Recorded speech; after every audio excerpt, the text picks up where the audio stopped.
Hey, what's up, everyone? You're currently tuned into TBD on the live stream here or on KCSB FM 91.9 in Santa Barbara and netnetradio.com out of Tijuana. We have Lucy Liyou from their home in Philadelphia, Pennsylvania. Actually, I think you said Washington, right? I'm in Yeah. Seattle right now. Yeah. Okay, yeah. Out of Seattle currently. So how have you been holding up during quarantine, Lucy? Like, what have you been up to? How have you adapted? How do you like virtual gigs? The world has been pretty chaotic the past couple months, especially for those living in the US. I mean, no one's booking me, so that's a first. No, no, but like that's expected. I'm a newbie. Like I don't know. I don't expect that kind of stuff. But when you're like virtual gigs, I was like, there are no gigs. Yeah. But I'm in school right now, Oh, really? so yeah, like grad school online on Zoom University is Oh, Oh like Jesus. it's awful. I had, So yeah, I had just like, skipped past that Zoom University thing. My girlfriend got caught in the very end. And I think Maddie, you were doing Zoom Yeah, University for a while, right? like well now I'm also doing community college, but I did wrap up with Zoom University and yikes. it was terrible. Um, Mm. what are you studying, Lucy? If you don't mind me asking, you don't have to if you don't want to. And no, I'm studying education policy. I'm getting my master's in education policy. If anyone's interested in going into that, don't go into something else. That It's is, just such a bleak field, and I don't know. I went into it with like a lot of hope and like I guess a lot of like naivete, but yeah. I'm like coming out of it like really jaded. I feel that almost happens when like everybody's in like a certain major. You just like go in with so much hope and then you get into the I know. academia side of it and you're just like, wow, this is actually not very fun. You know? No, like this sucks. Yeah, exactly. So No. why'd you choose education policy?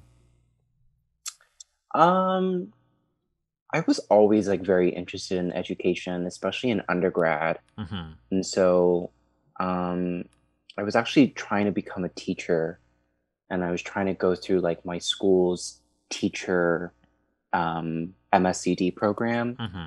But basically, my minor had covered a lot of the stuff that I was going to have to retake if I were to do the master's there. So they were like, why don't you just get a different degree and like also go for the teaching certification? And I was like, okay, I'll do that. Mm-hmm. And they're like, what interests you? I was like, yeah, maybe education policy. And so I was like, okay, actually I'll do that and I won't become a teacher. Yeah. And look where we are now. Nowhere. That's funny. So I guess like how do you balance like your music and your schoolwork and stuff being a grad student? I feel like that's probably pretty busy, right? Yeah, it definitely is. I feel like people think, not that a lot of people email me, but the people who do email me, I think they think I'm purposely ignoring their emails, but a lot of times I'm swamped with school, Yeah. so I'm not really checking emails. It's fine. I'm so new. Mm-hmm. Um, no one's really contacting me. Yeah. So like I'm just, doing school and like doing like the few music stuff that I'm asked to do. I'm making like I'm handling a lot of different projects right now, which is Mm. super exciting. These are all Yeah. projects that I wanted to be a part of anyway. So um just like really excited, really happy. I'm turning 23 next week. Oh, wow. And Yeah. It's no, all our birthday month yeah, yeah, Yeah, it yeah. is. for all of us. Oh, amazing. Yeah, so I'm just like I'm a kid. I'm a child. Mm-hmm. Like I don't I don't have like the craziest expectations, and Yeah, I'm just here for like a good time. I hear you. Real quick on the note of birthdays, so I can't remember. I never know the astrology side of things. Wait, so are you on the Taurus side of April or No, I'm an Aries. okay, you're an Aries. Okay. All right. It was my brother's birthday yesterday as well. So Oh, really? you just Yeah. there's a lot going on. No, Maddie, yeah. I'm definitely an Aries. I think people who meet me are like, "You're an Aries, right?" It's just so obvious. That's funny.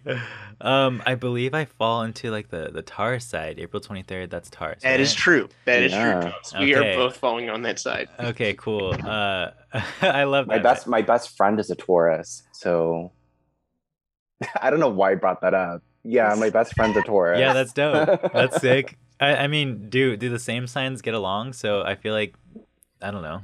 I don't know, Taurus. actually. I feel like I'm not that into it. I just know what I am. You know what I mean? That's Like, how I am that's too. it. That's how I am too. I think I first discovered like what my sign was at like some party in like college or something, and there was somebody just like, going through like, okay, you got to download this app. What was the app called? It's like with the black one with the moon or something. Like co-star. Oh, it's or something cosign. Yes. like that. Yeah, co-star. Co-sign. Yeah. Yeah. And they're like, okay, you got to put your birthday in. I'm all texting my mom, like, Mom, what exact time was I born? Like, all that stuff.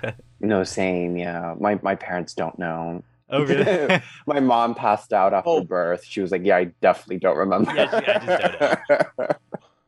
It's also not on my birth certificate, so the only ones that I'm like sure of are like my sun sign and my moon sign, and then everything else is up for grabs. That's funny. So Maddie, did you wanna start off with some Oh boy. Oh gosh. Where should we start here? I guess right now, let's go back to a bit of an interview a while ago, because yes, you have mentioned you are new to this, but the source where I think we really got invested in your work does come from Tone Glow and the stuff that Joshua's been putting together. So at that time, because also I guess Tom York had played a role in me ending up finding out about this, the feature that had come on a playlist from a while back. Yeah. And I guess though, because in between some of the change of the workers stuff, piano is so essential to this. And though you've kind of been moving away from piano, you've been working with stuff that's decidedly less piano. And I guess I want to know where you stand, at least with electronics at the moment, and integrating that kind of stuff into your work. Yeah, I mean, I always talk about like piano as my first vessel, first medium, because like that's what I grew up playing. I started playing piano when I was like 5 or 6 and played it competitively for 13 years. So Oh, wow. I played piano for a very long time. That's crazy. And I feel like the more competitive piano got, especially towards like the end of high school, the more I stopped liking it as much. And that's when I started and that's when I started making my own music. And I was making like synth pop. Like it was awful, but I wanted to make music that was so far away from what I was playing. I was playing like classical piano, so I was veering into synth pop, electro pop. Can we find any of these recordings anywhere? No, absolutely not. And thank goodness. It's so awful. And I kind of like went through so many different phases where I just kind of wanted to try all these different kinds of sounds and different kinds of styles, depending on what I was listening to, frankly, because my listening habits were changing. And I went from like synth pop, electro pop to like awful like industrial music that like I hope no one finds that ever. That's sick.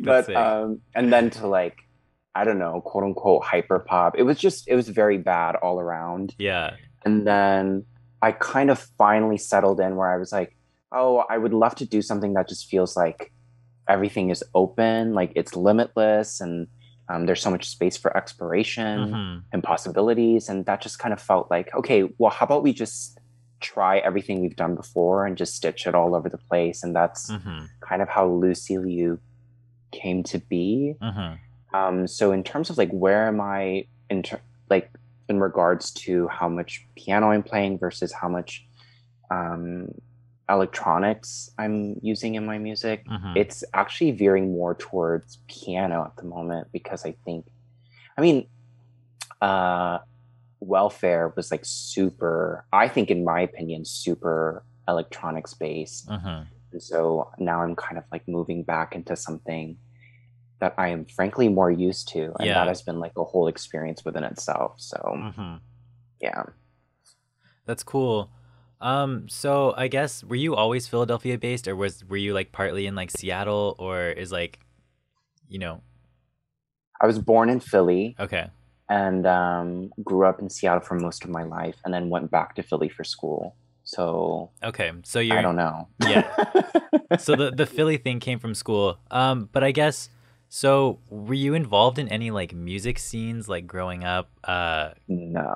Okay, 'cause like I was gonna ask if like DIY was like something that you were like always a part of, because I feel like getting into like this kind of scene is like a very like niche thing. You know what I'm saying? That I feel like you kind of like gradually go into. Like I find that like a lot of the Yeah. people that we have like on the show that are like within this like, quote unquote experimental scene or whatever, were like in bands or something, doing DIY stuff, like playing in punk bands. You know, very DIY, and then slowly started going their own on their own terms, like solo, whatever, picking up new mediums and kind of like Right. fell into this experimental scene. So it's really interesting that like, you just didn't have that. So like, how did you, I guess, get into this scene now? You know what I'm saying? Like just being like strictly classically like, you know, competitive piano based, Yeah. No, I've never been a part of a band. Never. That's No, like interesting. I kind of would love to. I want to know what that's like, but I've never been a part. No, I do, but like I've never been a part of a band. Yeah. So couldn't speak towards that. I've been to like a handful of like DIY indie shows in Philly, but Yeah. I was left like traumatized. Oh, really? No, I'm kidding. I'm kidding.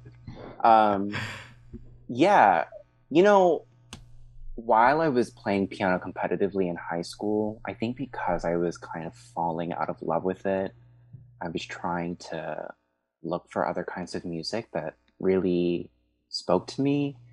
And it's actually this hilarious, like ridiculous rabbit hole where it was Mhm. like, I think it was like Mariah Carey. And then I was listening to like quote unquote alternative R&B, which is like the most bull Yeah. like genre name ever. Yeah. But Is I it got PB R&B? Is it that kind of no, block? I think so. I don't know actually. I don't know the specifics, but I was listening to FKA Twigs, Kalela, and Mm. then that was like my introduction to like what production was for the first time. I didn't understand that production was a thing. Like I Yeah. had no Yeah. idea. And then I like started looking into producers. Mhm. And so I then got into Arca for the first time. And that's how I found Bjork's music, Oh, which is wow. like such a Yeah. Oh, strange like lineage. Mhm. And then after I found Bjork's music, um, I got really into like early Bjork because Mhm. my math teacher was like a huge Bjork fan. But That's awesome. yeah, and then I read an interview that I think Bjork did for The Guardian or something. I don't remember the Mhm. exact publication, but she did an interview and they asked her like, who is she looking out for? Or that's not the term. It was like, who are you interested in right now? And Yeah. she said Klein, and I was like, okay, like let me listen to this person's music because I like Bjork so much. And Mhm. so I remember I listened to Klein's Only, and I was like, this. I was like, this is the most mind blowing music I've ever heard in my life. It Yeah. just completely tore up my conceptualization of like what music was as like a Mhm. classical pianist. And so not only a classical pianist, but like a music listener of like different kinds of genres too. And so I was Mhm. so interested in what she was doing. And basically that's kind of what led me into like other quote unquote experimental artists. Sorry, this sun is like pissing me off. You're good. But but it didn't really venture beyond her. Like she was just like my everything. I was Yeah. so obsessed with her music, and I actually had a radio show in college Oh, that's with my cool. best friend, and like we would show each other a lot of music, and I played a lot of Klein's music because that was Mhm. like one of the few, I guess, quote unquote experimental artists that I knew about. Mhm.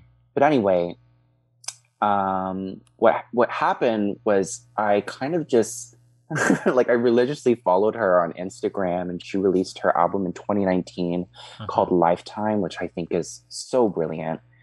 And she did like a brief Q&A on Instagram, and I kind of like jokingly asked her if she would work with me, and she was like, yeah, I like your music. So that's Oh kind of wow. like how it began. So super random, That's like crazy. very out of the blue. And So they knew who you were? no, they had no idea. They just like really took a chance. Wow. So I'm like forever indebted, seriously. And I mean, I still admire her. She actually just released a new project called something R&B. It's brilliant. If you haven't heard it yet, you should absolutely listen to it. I'm a huge fan. But Yeah, anyway, that's how it all came to be.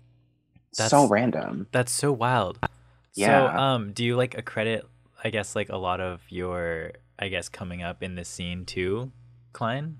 Like, Oh my God, 1,000,000%. yeah, Like, if it wasn't for her, like I don't think we'd be speaking. I literally though, like I don't think we'd be yeah, speaking. yeah, I actually had no idea how you really like released music. I didn't yeah. understand like label scenes or whatever. I didn't get that at all. Mm-hmm. Um, so she was the first person to kind of guide me through that and tell me like, oh, this is what you got to do, and you need like a Mm-hmm. press pick, and like we need like a bot. Like I don't know. I didn't know any of that, and she was like the first like artist, I guess, who really like believed in what I was doing and liked what I was doing. So that Mm-hmm. kind of gave me a lot more confidence. I attribute a lot of like what I'm doing right now 100% to her, and definitely Mm-hmm. like Joshua Yeah, Minsu Kim of Tone Glow. yeah. So yeah, I'm like forever indebted.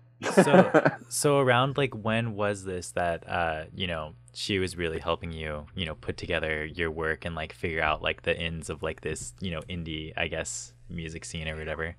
Well, it wasn't like specific guidance Yeah. necessarily. It was more like hey, like I don't have time to work with you on stuff Mm-hmm. because I have so many things I'm juggling, but would you like to release something under my label? Mm-hmm. And I was like, of course. I was like freaking the Yeah. out because I Yeah. was Yeah. like, Yeah. oh, this is like one of my heroes. Like literally, this is one of my heroes. Yeah. So I Yeah. was like Yeah. having a whole moment.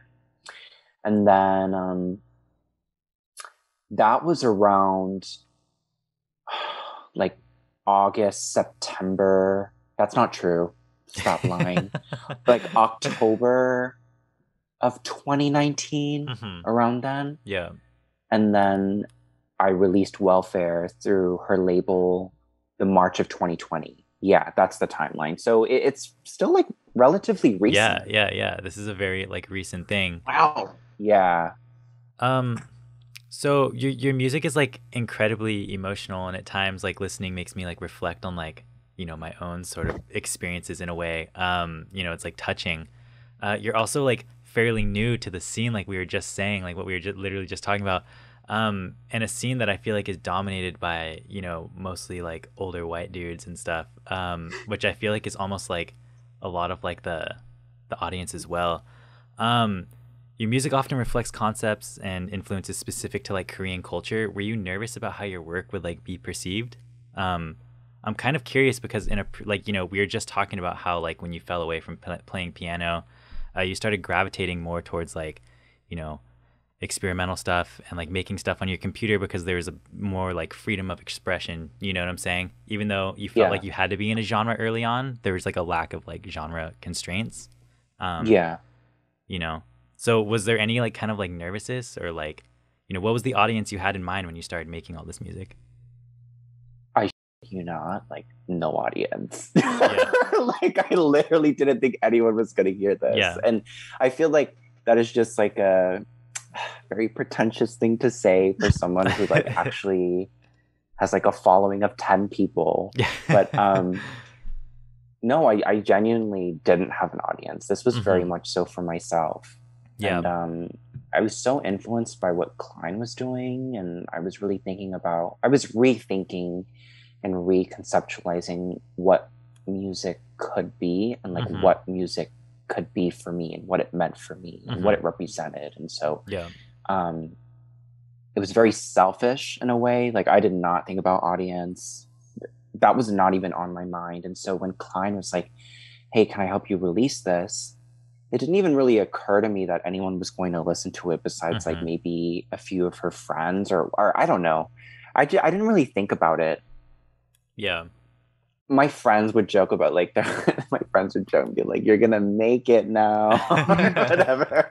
Yeah. But no, those were like clear jokes because like I don't know how you guys feel about artists recommending other artists, but do you follow that? I just wasn't sure if people were very receptive to that at all. So in my mind, it was like, no one's really gonna listen to this anyway. Yeah. So I wasn't worried at all. Like I wasn't. Yeah. I'll chime in a little bit because there's been a few threads in these conversations. The talk about label culture, and that's something where I guess for me and for Thomas as well, that's very important. And I do writing for Tabs Out, and so I've been getting sent stuff from Full Spectrum, and I've got again the Rosé tape with Maury, the stick control drum.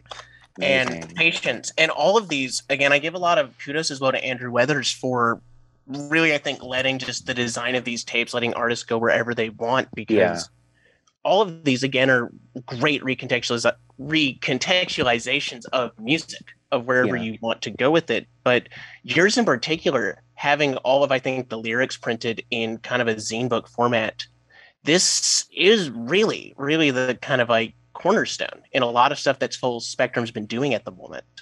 And so I've really just kind of like, what was it like to go to Andrew and kind of maybe get this going as well for practice? Yeah, wow. I mean, first of all, I worship Andrew and I worship Gretchen, mainly because like, I mean, not only do I think they're brilliant, but they're just some of the nicest people I've ever met. And they've been so helpful with everything. They're really sweet and I don't know. I love them so much. But yeah, Andrew was the first person who reached out to me and asked if I wanted to release something through Full Spectrum after I put out Welfare, and I think that was in like June. Like, no one was really asking me if I wanted to put something out, which I expected. Once again, I thought it was the beginning of the end. Yeah, you're like one hit wonder. So, here we go. Yeah. And so I was just so excited with that opportunity. I was like, oh God, like, what does it have to be? I was asking all these questions. Like, do you have like ideas of like what it should be? And Andrew was very open and said, do whatever you want. It just has to be like this long to be a tape or whatever. And so basically I pretty much had like full creative control over everything from like the music to like the layout, because they were all asking me questions and saying, does this look good? Like, is this what you want? And I was like, yeah, it's beautiful, whatever. Like, I don't know anything about design or like visuals. I was like, this is beautiful. I'm just happy to have this out. So, we met because Andrew was the first person who asked me if I wanted to put something out after Klein. So another person I'm like forever indebted to. I love Andrew though. I don't know if you guys have ever talked to Andrew. We need to. Yeah, maybe we should have Andrew on the show. You have to. I'm like obsessed with that man and his wife, like just amazing. Going sidetrack, I guess, into Andrew's work, I just found his like country record or something, like I forget what it's called. I sent it to Maddie last night, but he like released this like country record. It's honestly so sick. It's like I haven't heard it. You have to send it to me. It's like ambient country. I'll send it to you. It's honestly sick. There's a track on there for Windham Hill, and that's just again that label that always played very fancy guitar music you could fall asleep to. Yeah. And so it's like, oh hi Andrew, good call. Oh my god, wow. Yeah, no, I think he's like eternally brilliant. He's also just like so humble, which pisses me off because he's so good. Like, you can be a dick, you know that? You're allowed to be a dick. Dude, Andrew also masters like literally everybody in the scene's record. I feel like Andrew's always in the liner notes for like everybody. You know what I'm saying? Like, yeah, no, God. I mean, he's really good at it. Yeah, he's also just like really great to work with, so of course. Wow. Yeah. So, everyone in that like friend group and scene, I like really worship. And like they were the first people to be like really nice about my music and reach out to me. Yeah, they're like, this is sick. Like, Yeah, so like Maurice, Mari, Claire, Andrew, Gretchen, Nick, like Joshua, Sonic, like the rest of them. Like, I worship all of that. And I genuinely mean this when I say that I think this group of people are making some of the best music right now. Oh, they without are. a shadow of a Yeah. doubt. So 100%. You hear Yeah. I have got the early release of Claire's new album, and there are some very, very good ideas on here. no, Claire's a genius. They're all insane though. You guys hear I that? like don't the funniest thing is like when I'm about to work on something and they'll send me something and be like, what do you think? And of course I listen to it and I'm like, yeah, I'm not working on music right now. Yeah, you're just like, okay, I'm Like, are done. you Yeah, kidding me? my music wouldn't come anywhere near this. I'm sure it does though. Your music is sick, Lucy. I wouldn't think that. Thank you. Yeah. So I guess like, did you have a concept in mind? Like you said that Andrew gave you like total, I guess, creative freedom over like what your record would be. Did you know where you were gonna go coming from your previous record? Did you have like, I Not guess, like a really. creative direction? Like not really.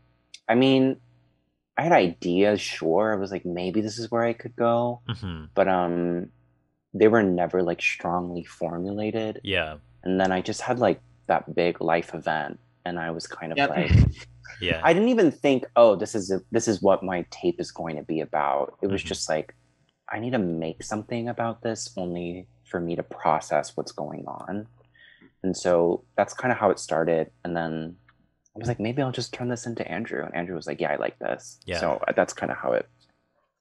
A question about, because involving, I had read bits about this, and there was a quarantine process with all of this. So in that time, where were you staying, and what were you doing, like at least culture-wise, like reading or watching to keep yourself from maybe not going or exploding?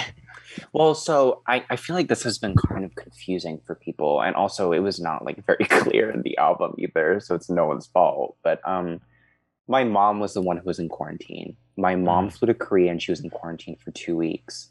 And I was home. Mm-hmm. My grandma's in Korea, and I was home back here in Seattle with my family. So that was the situation. I mean, I wasn't in quarantine, so I was not really like doing anything. I think my mom said she just ate a lot, watched a lot of TV. Yeah. But we were all very much so on edge. Like we weren't even thinking about how hard the quarantine itself was going to be. We were just very worried about grandma. Yeah. Yeah. We talked about this like briefly like before like we started talking, but you premiered some new stuff on like the live stream performance. Like what can you tell us about that? Like why did you go towards a new thing as opposed to, you know, performing your old work? Yeah. I mean, first of all, I hate performing my old work only because I think because it's recorded, like, it's gonna sound bad anyway. Like it's not gonna sound like the original or whatever. Yeah. Which I know is like not a good mindset to have when performing anything. Mm-hmm. But when I was like filming myself and when I was recording, it just felt very off. When I didn't feel happy with what I was doing, I didn't feel happy, period. I was just feeling a lot, experiencing a lot with all the anti-Asian hate crimes that were happening across the United States. And so I actually listened to Patrick Shiraishi's album. Yes. God, what was it called? Like, I shouldn't have to worry when my parents go outside or something like that. Yeah, I think that's what it was called. Yeah, brilliant. I mean, great record. And I was thinking like, yeah, wow, this is like very beautifully done. But I also felt like there was a perspective. Obviously, like his music can't capture like every perspective, and the perspective that he captured was one that I think is really essential. And I think because he captured that feeling, that thought, that concept, I was able to like think about my experience with what was going on, and think about like the conversations I was having. And so I made a new piece that I'm premiering, and I talked to Patrick about it. Actually, I was like, Patrick, you're the reason why this piece is happening. Like, you know, I know, because seriously, like he's so brave to put something out like that, and it's not that I wanted to like add to that or like get on that train or whatever. It was just like we all need moments of release, and I was like, yeah, if someone that I revere like Patrick can do it, like maybe I can do it too. And so I'm premiering like a 23 minute piece, and yeah, I'm excited. It's very personal once again. Like, God, I was talking to Patrick about this. I don't know how he does it. I don't know how others do it, but I get really nervous when I talk about ideas in such broad terms. Yeah. Like, Patrick does it so effortlessly with his speakers and with his musical ideas. It's like, it's genius. And I can't do that. Everything has to come back to like my experience in the personal, because that's the best way, or at least the optimal way for me to kind of channel certain ideas and emotions. But yeah, so it's very personal, and yeah, God. Anyway, if you haven't heard the Patrick record, you should. Like, it's amazing. Yeah. That's cool. I love that you pulled some I guess what's the word, inspiration from Patrick's record, because you know, like you're saying, amazing. Everything Patrick does, amazing, dude. Patrick is good at conveying ideas through his music. You know what I'm saying? And Like annoyingly good. Yeah, it's insane. The first time I met Patrick was at a Los Angeles Godspeed concert in 2019, and he was opening for Godspeed and doing his ideas with 2 different cassette releases that were wildly different from each other. And I've been interested because he's also been adding a lot of field recordings, his own, you know, speakers or pieces that, especially throughout 2019, you didn't always see. Yeah. I mean, once again, I'm very new to this. I didn't know about so many artists until like I actually quote unquote like came on the scene and like met people. Oh. And by the way, meeting them all virtual. Like I've never met any of them. Right. But yeah, I feel like Patrick and Sonic are like 2 people I really revere to like the highest degree in music. Not only in this scene, but music period. Like their ideas are not only genius, but like when I say ideas, I mean like musical ideas. Not only are the musical ideas genius, but everything that informs them informs their music. Unbeatable. I'm like always in awe, and I'm not that anything's a comparison, but they're truly like godly to me, and I'm like right here. You know what I mean? So yeah, I don't know if you guys listen to Sonic's music, but also I actually don't know if I'm familiar with Sonic, to be completely honest. What can you tell me about Sonic? Yeah, who is Sonic? Sonic is an artist based in, I almost said California. Like, my mind is all over the place. Based in New York. Okay. And they make all kinds of music. So I can't really like pinpoint what kind of music they make, but they have this album called Zero Chime. It's incredible. It's like noise, free jazz. That's awesome. It's like, you know what's really funny is Sonic and Nick Zanka in particular. Oh, yep.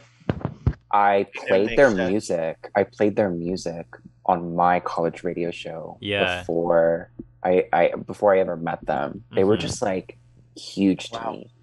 And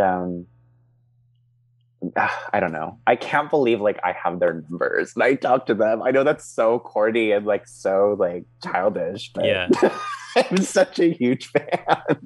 Wow. That's awesome. Yeah. So anyway, please listen to Sonic's music. I'll send you guys the link. Yeah, please do. Please shoot it our way.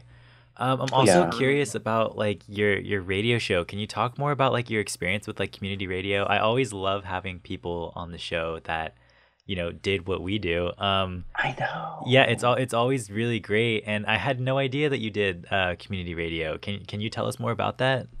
Yeah, so I did community radio at my college with my best friend.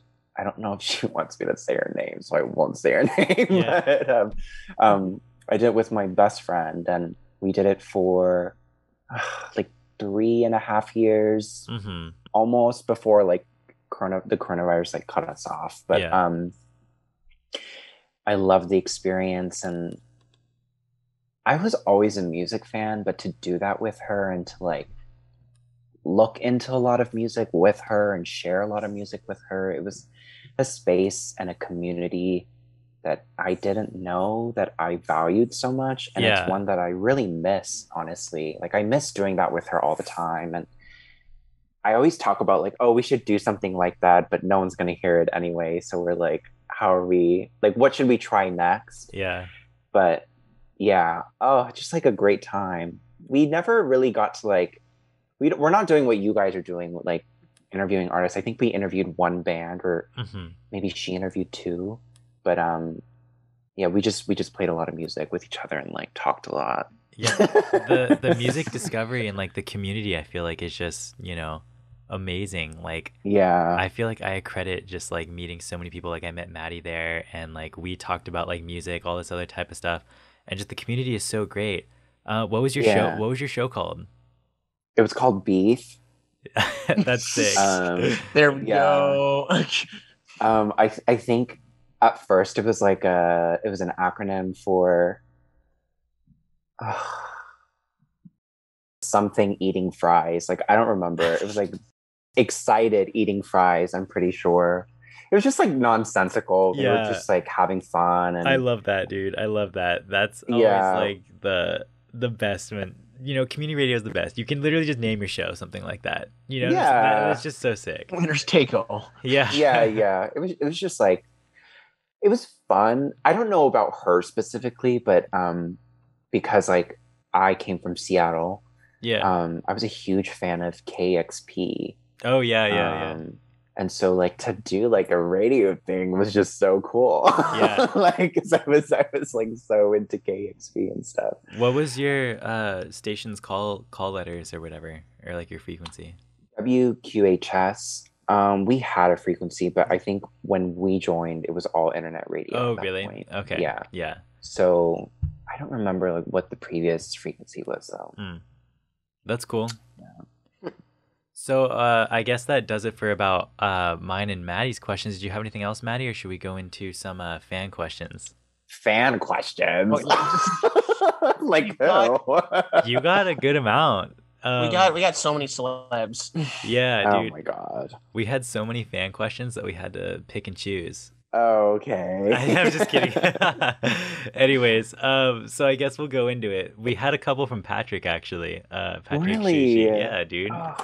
Big fan. Patrick's a big fan. So we'll start off with Patrick's first one. Ramen or udon? Ramen. Why? Definitely. Actually, hold on. It would actually have to be udon, because like curry udon I think is like an elite dish. That's an elite dish. Like, whoa. So I would actually have to say udon. Yeah. Yeah, capital E. Oh my. I'm personally a ramen fan, but also I don't think I've had enough udon to like answer this question, I feel like. But as of right now, I feel like ramen is always the way to go. But I guess I'm gonna have to try more udon. I'm gonna have to try curry udon specifically. So good. If it's that good, I'm gonna have to go for that. So here's another one from Patrick. If you can be an animal, what animal would you be? I know this is a hard one. I probably have to say, yeah, I probably have to say rabbit. Why? I don't know. I've always been told I look like a rabbit, so that's just like the easy go-to that I have. Yeah, they're cool. I think rabbits are cool. Rabbits are sick, dude. Yeah. Rabbits are really cool, and the craziest rabbit that I ever saw, they honestly kind of scared me. But it was when I was up in like Northern California. I was camping at this like place called Lava Beds, and yeah.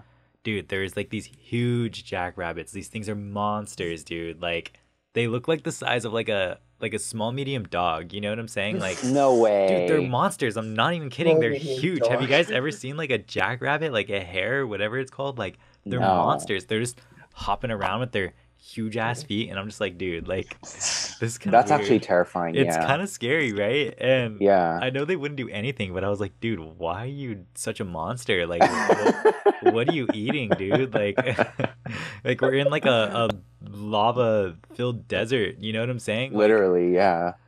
No, um, but Wow. look at that versatility. Like, yeah, I want to for be a real, rabbit. for real, dude. Yeah, rabbits are dope. Maddie, what animal would you go for? I'd go for a wolf. Big Yeah. wolf. Yeah. I feel that, dude. Already had thought that one through way before. We got it. In the Yeah. books.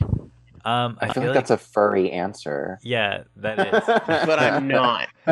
Thank you for the concern, but no. Oh my god. That is so good. Oh, that's hilarious, dude. I personally think I would go for a bear just because they can sleep for so long, dude. And Like mega dangerous. yes, they're just dope. And okay, so I've been reading a lot about like the Chumash, which is like the Native American people or like the indigenous people to like, you know, Ventura, Santa Barbara counties and stuff. And before like people populated this area like heavily, you know, there was bears that walked around here. Isn't that insane, Manny? Imagine No, that is insane. imagine a bear just walking around Santa Barbara, dude. Like Have you have you heard of the story of the like libertarian utopia that got overrun by bears? No. I don't know why I just thought about This that. sounds insane. Uh, Are you gonna tell the story? This is what no, happens. like, yeah. Wait, so how did that happen, Maddie? Oh, it was a case of again a bunch of men really wanted there just to be a libertarian, get off my lawn. We're not paying taxes. Let me just, shoot my guns in my backyard. And as a result of not funding anything, they kept Oh my having bear God. migration populations coming into their town, eating their dogs, going through their trash. That's honestly kind of sad, but like good for the bears, dude. Like that's kind of cool. Good for the bear. That's what happens if you're libertarian. Really tragic. Yeah, seriously, don't. So, here's another one. Another fan question. So, what new music is on the horizon? Who asked this, by the way? Yeah, we don't know. Yeah, this is Oh, another, really? Yeah, this is a random person. Well, I don't. Like, I'm sure that's like a friend trolling because like who's asking for new music? I have music coming. Just like That's great to hear. yeah, no, I mean I have like I have music coming. I don't know, like things aren't finalized yet, so I don't know like what I can say, but I have music coming. That's what we like to hear. We're looking forward to that new music, and shout out the fan that asked that. I love how whenever somebody just asks this question, you're like, who? What fan? Who would ask that? That's No, so because funny. I'm like I know that's like a friend like That's so trolling. Oh, that's so funny. Is the automated voice a way of distancing yourself from events or making them accessible? What? What? Like, like I'm like, what? Yeah, it can be that. I think that's not its sole purpose, but Yeah. that's definitely like a part of it for sure. Okay. I'm like surprised, like wow, like what an insightful question. Right? The fans are curious. Could I ask one question off of that though, that I'm just Sure. thinking of on the spot? So with again the automated voice though, who is your favorite automated voice of the Microsoft kind of cast, Microsoft Sam, and all of those types? Yeah, Samantha for sure. Samantha's my favorite. Yes. Yeah, without a shadow of a doubt, Samantha. Is Samantha the one you used on your record? Yes. Okay, I tight. always use Samantha. Oh, That's sick. Yeah. Like very typical white woman voice. Oh Yes, yeah. Samantha. Oh yeah, for sure. I love it though. and it's just a tad bit of production. Just a little dash of production. You can go places. I always loved every time it slowed down a little bit. It had a very 80s text adventure game feel sometimes. Yeah. Kudos. Thank you. So, what's your guilty pleasure? My guilty pleasure? What are these questions? Like, like I don't think about this ever. This is so My funny. I guilty love ple- this. Oh, it is not a guilty pleasure because I'm very proud of it actually, but I'm a huge like Real Housewives fan. So I watch a ton of Real Housewives. Yeah. Not all the franchises because I think some of them are not so great, Mm-hmm. but I have my favorites. Yeah. Oh yeah. Is there a season and of a certain show that you'd shout out? I love New Jersey with like all my heart. Like those are the girls that like I actually care about, which is so funny. Like I really want the best for them. So, I like all the New Jersey seasons, frankly. It gets a little tedious here and there because it's like the same fights, but Yeah. I love New Jersey. That's sick. Okay, so we have one more. Okay. Are you a TikToker? I am a watcher. I don't make my own TikToks. You should. I could never. should- That's a whole different level of genius that I could never attain. So I had someone on my show. Shout out Caleb from his project. Hey, I love you. But he is involved in like the DIY, like emo kind of like indie rock type scene, and he says that there's an emo TikTok. Do you think that an experimental TikTok could be a thing? What do you? I'm sure there is something like that out there. An experimental TikTok? What do you think that would Do you look like? use TikTok? Every now and then, like early I guess quarantine, definitely like this one, April. That's it. What were you I saying? mean, I was just gonna say like there are spaces for everything on Oh, TikTok. literally, it's insane. It's Yeah. like Reddit. Yeah. Oh, 100%. Like, there's a space for everything. It literally is. I think there probably is something like that. I do not. Every time I see like a music related TikTok, I always press the like not interested button. Do you really? That's so funny. Yeah. Like I'm there to watch like cooking videos and like Oh yeah, dude. people playing horror games on Twitch. You know what I mean? Yeah. Like nothing else. So Dude, I have the Yeah. most random story about cooking TikTok. But so me and my girlfriend were camping in Death Valley, right? And Yeah. we're just like cooking some dinner at night, and then some guy just walks up out of nowhere, and like obviously I'm just a little like standoffish because he's like, "Hey, can I boil some water? I left my stove at like the previous town." And I'm like, oh my god. yeah, I'm just like, yeah, sure, dude. The fire is burning over there, but like, don't get too close to me. Even we're in like a pandemic and stuff. I'm just like, yeah, dude, like you can go over. And anyways, Yeah. he's just like making small talk with us, and then like nothing's really like starting, and he's just like, "Do you guys use TikTok?" And we're just like, "Bro, you're like 50 something, man." Like, and he was just "Yeah, I love TikTok. Like, I'm all about it. Like, I've tried so many new recipes from like TikTok," and I'm just like, "Who is this guy?" Like, what the? Wow. It was sick, dude. It was sick. TikTok is really for everybody. It sounds like a really is. let's not meet story on like Reddit. Like, I don't know if you guys use Reddit, but like that sounds exactly like a let's not meet Reddit story. I'm actually not familiar with that sub. Like, what is it? Oh my god, it's so good. It's all these like quote unquote true stories. Actually, I do believe a lot of them, but it's like these true stories that people submit Yeah. of like very scary experiences with other people. Yeah. And like the whole idea is like at the end of each story, they're like, so XXX, like whoever, like let's not meet again or whatever. It's really entertaining. And there are like short ones and like super long ones. So like whatever you're interested in. That sounds like a classic. I mean, if it went wrong, that sounded fine. But if it went wrong, it sounds like a classic let's not meet story. I'm gonna have to listen to, or not listen. I'm gonna have to check out that sub, dude. I love those subs where people like tell like true stories and stuff. It's so entertaining, but I always see people in the comments like, fake. This is so fake. This is so fake.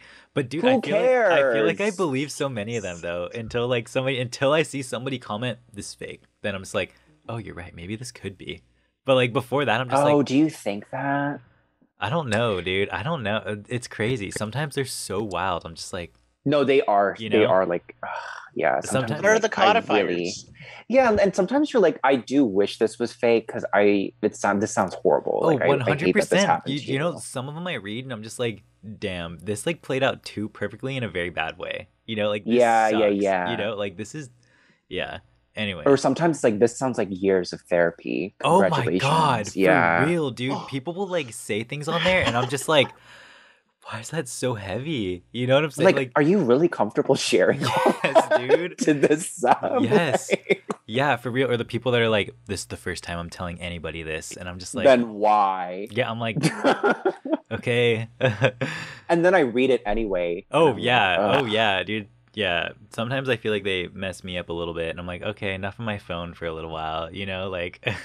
Have you ever watched like the YouTube animations of like Let's Not Me stories or whatever? No, I didn't know that was a thing, but that sounds terrifying. Oh my God. It's like not terrifying really, but it's like entertaining because you hear someone like reading it out loud, and like it's just very basic animations. It's fun. Yeah, that's probably another guilty pleasure of mine. It just let's not meet YouTube animation videos. Yeah. Everybody listening to this right now is gonna have to watch those and report back. Let us know how they are. Please. So, what were you saying, Maddie? Oh, I was saying hustle. We need to get that hustle. Yeah. So I think that just about does it. Did you have any last remarks you want to put into the airwaves or archives? Where can people keep up with your projects? I have a band camp. Oh heck yeah! Do you? I have a band one camp. Question about the band camp. One question: do you think there's going to be a repress of Patience on your band camp? No, I would buy it. I don't think so. Who's asking for? There were like 2 people, and they had already bought the tape, so I was like, "Stop." I mean, if there's a repress, I would buy it. I would be a customer. I was gonna buy, and I put it off too long, and then I think you got featured on Bandcamp, and I was like, "Damn, it's gone," or something. Right? Didn't you get a Bandcamp feature or something like that? Honestly, like, I was very surprised that it sold out. So, yeah. I mean, that was like honestly like such a major surprise. So yeah. Andrew asked me, and I was like, "Let's not." Andrew asked me, he was like, "Want to do a repress?" And I was like, "This is really stressful. Like, can we not?" Yeah. That's so funny. So do you have like social media or anything people can keep up with? Yeah, you can follow me on Instagram and Twitter under Liyou. Liyou spelled Liyou. Yeah, that's like pretty much it. There we have it. Follow Lucy on their social medias and their Bandcamp, and buy their digital music. And if there's ever a repress, we'll probably see it there or something. We'll see. Yeah. Actually, we have one more question. Maddie, do you want to hit them with it? Oh, Thomas, I guess I'll have to do it. Okay. This is our classic question because a rat is going to jump in your mouth. It's just going to happen. We're so sorry. We cannot stop it from happening. But you do have an option here. Head or butt. And why are you choosing that? I would definitely say head. So I could like... Wait. Sorry. The rat that's going in my mouth, like, am I digesting that, or like can I spit it out? This is totally up to you. The scenario is entirely up to you. Either way, it would be the head. I don't know. Why? Like, having a rat's ass in my mouth sounds like pretty terrible. And also, like, if I were to digest this rat, like, I would rather just kill it immediately with like one chomp and like not have it squirm in my mouth. I hear that. Yeah. I was just thinking that. Yeah. That's so funny. I have to say it because I always do, but I always go with the vegan answer. I usually take it butt first, calm it down, pet its head, put it underneath my hat, and then we're gonna go and cook some ratatouille or something. Oh wait, that's really cute. I should have said that. Isn't it? I know. No, everybody thinks like immediately just bite its head off. It's done. You know, I'm not gonna have to worry about it. Yeah. Anyways. So I think that's all we have for today. Thanks for tuning into TBD on KCSB FM 91.9 every Sunday 4 to 6 p.m. and NetNet Radio every Saturday 8 p.m. This is Lucy Liyou. Thanks for being on the show. Thank you for having me.